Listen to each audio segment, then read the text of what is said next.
Hi everyone, ShipRight has a new UI update. Let's see how to create a rule with the new design. Open the ShipRight app and click the Create Rule button. You'll see ready-made rules in different groups: customers, products, shipping and delivery, quantity and weight, and cart and total. Just click the one you need.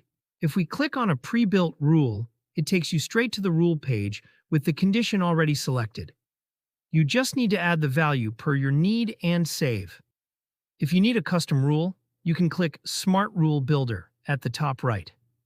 In Step 1, pick one or multiple conditions from the list like products, total, quantity, weight, discount, customer, and shipping, etc. As soon as you pick the conditions, Step 2 shows your match right away. Just pick, and your rule is ready for you to fill up the values. If you prefer the old combination UI, click Open Classic Combinations where you can see your familiar style. Need help?